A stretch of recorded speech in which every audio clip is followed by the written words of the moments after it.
నమస్కారం అండి. అఖిలపక్ష కార్మిక సంఘాల ఆధ్వర్యంలో ఫిబ్రవరి 12వ తారీఖున దేశవ్యాప్తంగా సమ్మె చేయాలని ఇప్పటికే దేశవ్యాప్తంగా ఉన్న 11 కేంద్ర కార్మిక సంఘాలు పిలిపివ్వడం అనేది జరిగింది. మన జనవరి 9వ తారీఖున ఢిల్లీలో ఒక సమావేశం జరిపి ఒక సదస్సు జరిపి ఆ సదస్సులో నరేంద్ర మోడీ గారు అనుసరిస్తున్నటువంటి కార్మిక రైతాంగ ప్రజా వ్యతిరేక విధానాలకు నిరసనగా ఫిబ్రవరి 12 దేశవ్యాప్తంగా కార్మికులతో పాటు రైతాంగాన్ని వ్యవసాయ కార్మికులు అందరినీ కలుపుకొని పెద్ద ఎత్తున సమ్మె చేయాలని పిలిపివ్వడం జరిగింది.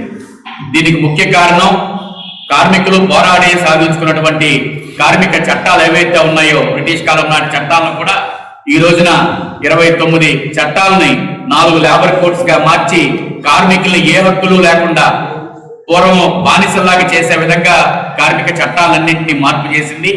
యజమాని తాలూకా దయాదాక్షిణ్యాల మీద కార్మికులు ఆధారపడేటట్టు చేస్తుంది. కార్మికులకుండే పని గంటలు విపరీతంగా పెంచుతూ 8 గంటల నుంచి 12 గంటలు 14 గంటలు పనిచేయాలని, కార్మికులు సమ్మెలు చేయకూడదని, సంఘాలు కట్టకూడదని, ఇటువంటి అనేక హక్కులు ఏవైతే ఉన్నాయో ఆ హక్కులన్నీ కాలరాస్తూ లేబర్ కోడ్స్ తీసుకురావడం జరిగింది.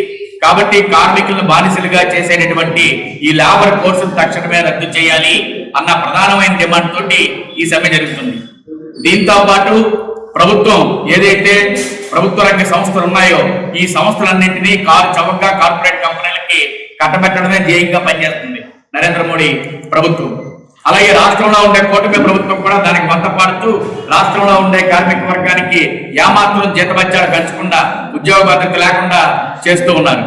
విశాఖపట్నం స్టీల్ ప్లాంట్ కి సొంతకాలు ఇమ్మని దీర్ఘకాలంగా పోరాడుతున్నా దానికి సొంతకాలు కేటాయించకుండా ప్రైవేట్ స్టీల్ ప్లాంట్ కి సొంతకాలు కేటాయించడం కోసం నిర్ణయం చేస్తూ ఉన్నారు.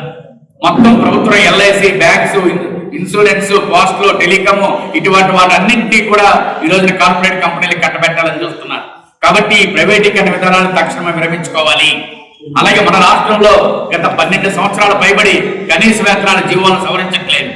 ఎప్పుడో గత 2009, 2010లో ఉన్న జీతాలని ఇంకా రాష్ట్ర ప్రభుత్వం కొనసాగిస్తుంది. 70 షెడ్యూల్డ్ పరిశ్రమలు ఉంటే వాళ్ళకి ఇంకా 11,000, 12,000 రూపాయలు మాత్రమే జీతభత్యాలను కొనసాగిస్తూ ఉన్నారు. కాబట్టి షెడ్యూల్డ్ పరిశ్రమలన్నింటిలోనూ కూడా కనీస వేతనం ఏ పని చేసినా కార్మికులకి 26,000 రూపాయలు తక్కువ లేకుండా చెల్లించాలని చెప్పి డిమాండ్ ఇందులో ముఖ్యంగా ఉంది. అదే సందర్భంలో స్కీమ్ వర్కర్స్ వివిధ ప్రభుత్వ స్కీమ్స్ లో పనిచేస్తున్నారు. ఆశా, అంగన్వాడీ, మధ్యాహ్నం భోజన పథకం, విఓఏ, ఆర్పి ఇటువంటి స్కీమ్ వర్కర్స్ ఎవరైతే ఉన్నారో ఈ స్కీమ్ వర్కర్స్ ప్రభుత్వ ఉద్యోగులకు గుర్తించాలి. వీళ్ళకేమో మీరు స్కీమ్ వర్కర్లని గౌరవ వేతనం అని వాళ్ళ చేత వెట్టి చాకరీ చేయించుకుంటున్నారు. మీకు ఏమి పిఎఫ్లు కానీ ఈఎస్ఐలు కానీ ఏ చట్టాలో వాళ్ళు వర్తించకుండా చేస్తున్నారు. కాబట్టి వాళ్ళ ప్రభుత్వ ఉద్యోగులకు గుర్తించాలని చెప్పేసి ఇంకో ముఖ్యమైన డిమాండ్ కింద ఉంది. అలాగే అసంఘటిత రంగంలో ఆటో కార్మికులు, భవన నిర్మాణ కార్మికులు, తోపుడుబళ్ళ కార్మికులు, అలాగే ఇతర షాపుల్లోనూ, సినిమా హాల్స్ లోను, హాస్పిటల్స్ లోను పనిచేస్తున్నటువంటి ఎవరైతే అసంఘటిత రంగ కార్మికులు ఉన్నారో వీళ్ళెవరికి ఉపాధి రక్షణ లేకుండా పోతుంది. కాబట్టి వీళ్ళందరికీ ఉపాధి రక్షణ కల్పించే విధంగా వీళ్ళందరికీ పిఎఫ్, ఈఎస్ఐ, ఇన్సూరెన్స్ తో కూడినటువంటి సమగ్ర చట్టం చేయాలని, వీటితో పాటు రైతాంగానికి నష్టం చేసే చట్టాలను తీసుకుని వచ్చారు. వ్యవసాయ చట్టాన్ని తీసుకుని వచ్చారు. అలాగే విద్యుత్ సవరణ చట్టాన్ని తీసుకుని వచ్చారు.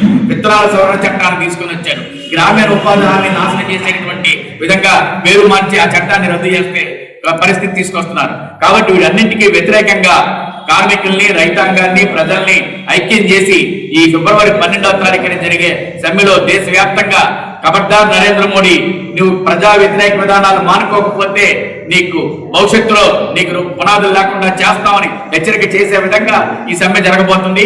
ఈ సమ్మెలో యావత్ కార్మిక వర్గం కూడా పాల్గొవాలి. సంఘటిత రంగం, అసంఘటిత రంగం, ప్రైవేట్ సెక్టర్ లో పనిచేస్తున్న వాళ్ళు, ఇతర షాపుల్లో పనిచేస్తున్న ఎవరైనా సరే సమస్త కార్మిక వర్గం కూడా ఈ సమ్మెలో పాల్గొనాలి.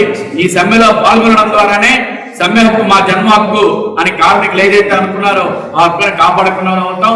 ఈ సమ్మె జయప్రదం చేయడం ద్వారా ప్రభుత్వ విధానాలు వెనక్కి తిప్పికొట్టడం అవుతాం. కాబట్టి ఈ సమ్మెలో ప్రతి ఒక్క కార్మికుడు పాల్గొని దీన్ని జయప్రదం చేయాలని మీ ద్వారా విజ్ఞప్తి చేస్తున్నాం.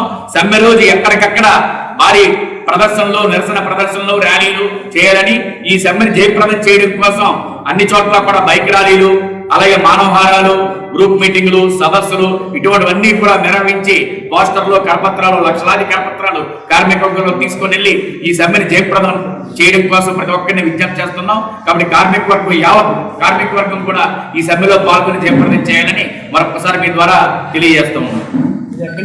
మరిన్ని విశాఖ ఉక్కు RNL వార్తల కోసం మన వైజాగ్ స్టీల్ ఫ్యామిలీ యూట్యూబ్ ఛానల్లో సబ్స్క్రైబ్ అవ్వండి.